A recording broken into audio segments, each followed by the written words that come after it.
और हमारे सहयोगी अभिषेक उपाध्याय जुड़ गए। अभिषेक, जिस तरीके से प्रधानमंत्री की इस वक्त महाराष्ट्र में रैली चल रही है, कई विकास परियोजनाओं की सौगात भी देंगे। ऑडियो मैसेज में उन्होंने राम मंदिर के अनुष्ठान वाले पक्ष का जिक्र भी किया है। कितनी महत्वपूर्ण है प्रधानमंत्री नरेंद्र मोदी की आज की महाराष्ट्र यात्रा, जिसमें विकास की बात भी है, आध्यात्म की भी बात है? देखिए अवधेश, ये बहुत ही महत्वपूर्ण और सबसे अहम बात ये है कि ये कनेक्ट करती है।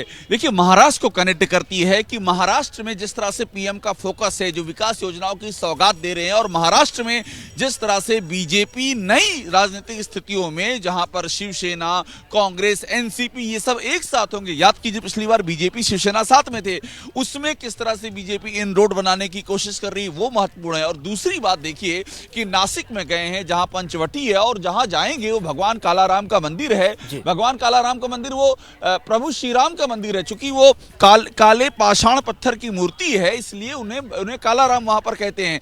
तो प्रभु श्री राम का वो मंदिर है, नागर शैली में बना वो मंदिर है। और मैं अयोध्या में हूं, अयोध्या में भी नागर शैली में ही मंदिर बन रहा है प्रभु श्री राम का। तो नासिक से लेके अयोध्या तक एक तारतम्य बन रहा है, प्रभु श्री राम की भक्ति का पुल बन रहा है। और ये जो पुल है, इस पर जो एक तस्वीर हमको दिखाई पड़ रही है, इसका संदेश पूरे देश के लिए है, महाराष्ट्र के लिए है, राम भक्तों के लिए है। तो जो आपने कहा वो एक सच्चाई है, अध्यात्म, विकास और साथ में एक पॉलिटिकल मैसेजिंग, ये जो त्रिकोण है, इस त्रिकोण को साधा जा रहा है वहां से। जी बिल्कुल अभिषेक, और जिस तरीके से ये रैली की जो रोड शो, इसकी तस्वीरें तो हम दिखाई रहे हैं।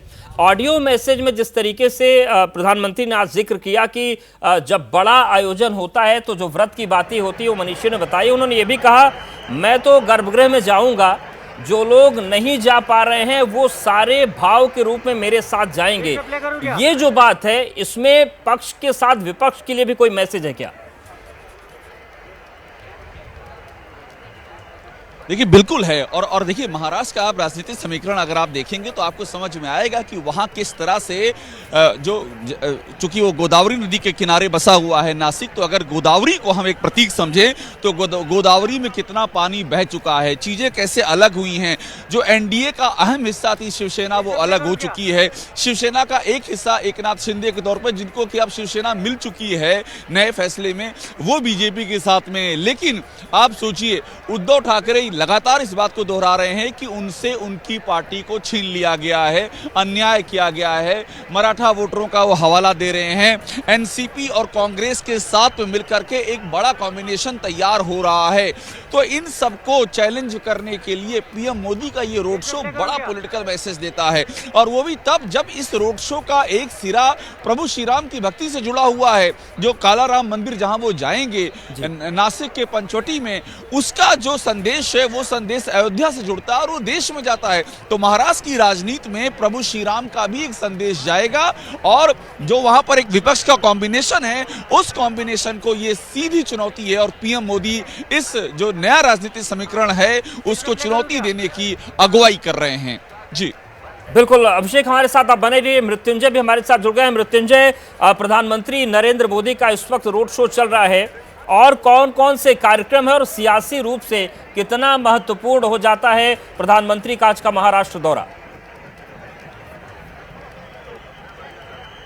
देखिए, निश्चित तौर पर प्रधानमंत्री का महाराष्ट्र दौरा तो बेहद मायने रखता है, क्योंकि उत्तर प्रदेश के बाद महाराष्ट्र ऐसा राज्य है जहां पर लोकसभा की 48 सीटें हैं और यहां की जो सियासी समीकरण है वो खिचड़ी राजनीति हो चुकी है।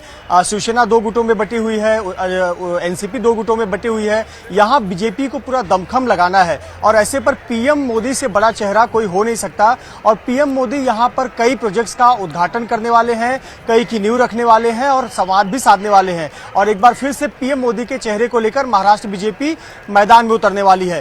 नासिक में मौजूद है पीएम मोदी, यहां पर युवा संवाद सम्मेलन जो होगा उसका उद्घाटन करेंगे।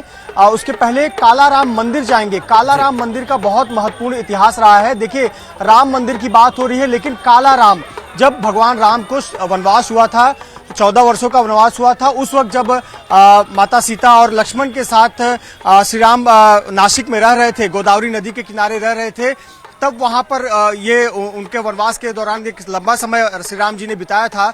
यहाँ कालाराम मंदिर का बहुत ऐतिहासिक महत्व है और देखिए इसका एक राजनीतिक मायने भी है। 1930 की घटना है जब भीमराव अंबेडकर ने एक आंदोलन किया था और इस कालाराम मंदिर में जाकर दर्शन करने की मांग की थी और एक बहुत बड़ा आंदोलन हुआ था। लगभग 2000 से अधिक दलित जो है वो मंदिर में जाकर दर्शन करना चाहते थे। एक बड़ा सांकेतिक इसका महत्व है। कालाराम मंदिर को इस तरह से जोड़ा जाता है कि यहाँ पर चाहे दलित हो चाहे कोई भी हो, सभी को समान एंट्री मिलती है और ये बहुत प्रथा पहले ही खत्म हो चुकी थी। तो यानी राम सभी के हैं, ये मैसेज यहाँ से जाता है और इसीलिए कालाराम मंदिर का दर्शन करना बहुत मायने रखता है। उसके बाद प्रधानमंत्री मोदी नासिक से निकलकर मुंबई आएंगे और मुंबई में भारत के सबसे बड़े समुद्र सेतु अटल बिहारी वाजपेयी अटल सेतु का उद्घाटन करेंगे और अटल सेतु का उद्घाटन करते हुए उसी अटल सेतु से होते हुए, जो कि 20 किलोमीटर का अटल सेतु है, समुद्र का रास्ता तय करते हुए पहुंचेंगे नवी मुंबई। नवी मुंबई में जो नया एयरपोर्ट बन रहा है नवी मुंबई एयरपोर्ट का, वहां पर एक सभा को संबोधित करेंगे और कई परियोजनाओं का उद्घाटन करेंगे। जो मुंबई में नया एक समुद्र सेतु बना हुआ है 20 किलोमीटर का, ये लगभग 2 से ढाई घंटे की जो दूरी है वो 20 मिनट में दूरी तय हो जाएगी। तो ये बहुत महत्वपूर्ण है और ये विकास काम भी दिखाता है और पीएम मोदी जिस प्रकार